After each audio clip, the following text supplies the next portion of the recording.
I now have the carburetor repairs completed on the 1978 Mercury Grand Marquis.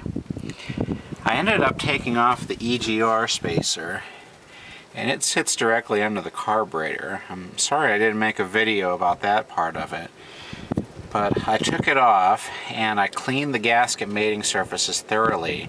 There was a ton of carbon in it, because the way it works is underneath the carburetor is a metal plate that connects up to the EGR system. Exhaust gases come up through a little port in the exhaust manifold, or in the intake manifold rather, coming from the exhaust manifold, and they go up into the EGR system. One of these tubes leads from the exhaust gas output into the valve, and the other one goes back into the intake ports to allow exhaust gas to be injected into the fuel to air stream to try to help reduce emissions.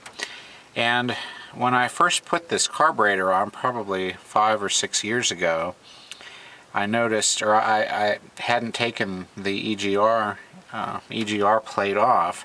I was a little more reluctant to mess with it because I think this was my only functional car at that time, so I wanted to do as little as possible, or affect it as little as possible to get it going again. But this time I was a little more adventurous. I took the whole thing apart, and it was just full of carbon, just caked on, baked on carbon, huge amounts of it. What I did is I put a new gasket on between the intake manifold and the EGR plate. Now I had to modify a standard gasket a little bit. I had to trace out a hole for where the exhaust gas comes in from the port, and I had to cut a little hole in the gasket to allow that. They gave me 2 gaskets in the carburetor rebuild kit, and I actually have ordered another EGR gasket, which will be here probably next week, but I thought, well, I'll just try modifying one to see how that works, one that I already have, and it worked really good. So I think I'll just keep the new gasket on hand for replacement the next time I need to do it.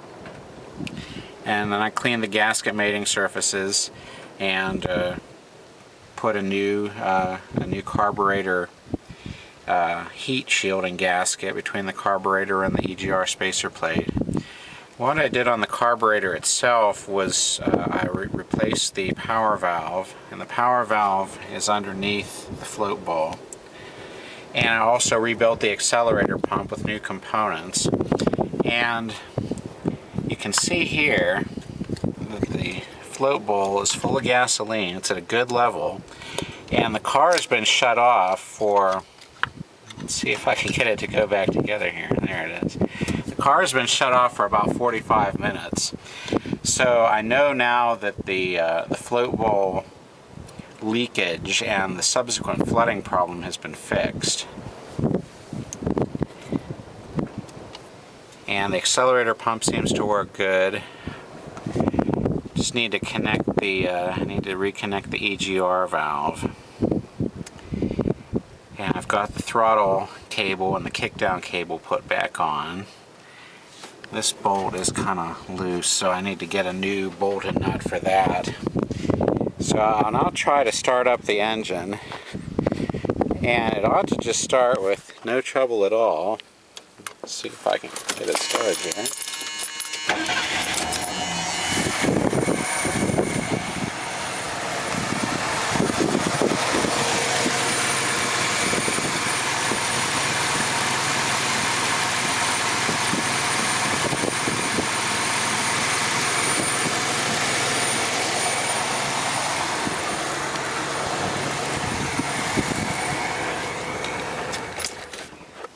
So now it really starts like it should. And carbureted vehicles really should not be that difficult to start. When I first got this, I tended to think, well, the difficulty in starting is just a part of it having a carburetor. And I even kind of believed that until I got the Chrysler, which is also carbureted. And the Chrysler starts up very easily. Of course, sometimes you have to crank it a little bit, and to get fuel up to the float bowl after it's sat for a day or two. But once fuel reaches the float bowl, it should start with maybe just a couple pumps of the accelerator.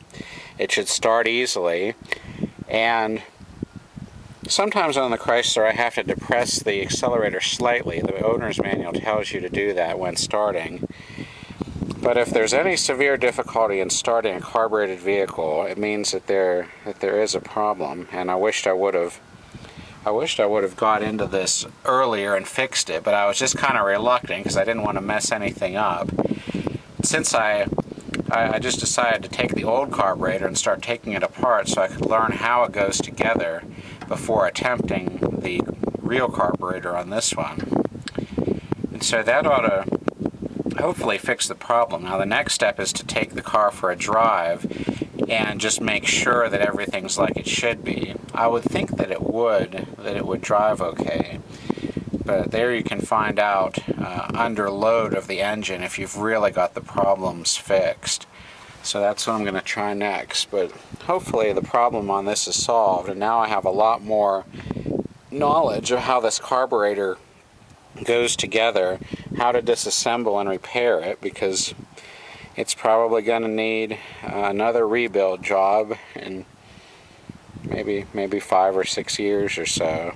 So there's the 1978 Mercury Grand Marquis, and it'd be nice if this would just stay trouble-free for a while. It went for years and years without having really much trouble at all. So now that I've fixed the ignition coil problem and the carburetor problems, it'd be good if it stayed trouble-free. I'm thinking that it will for a while. I think I may want to put new spark plugs in it though, because they would have gotten really carboned up with the rich fuel mixture that this had been running. So that may be something I'll try to improve performance. But it's so much better than it was. No more of that flooding problem.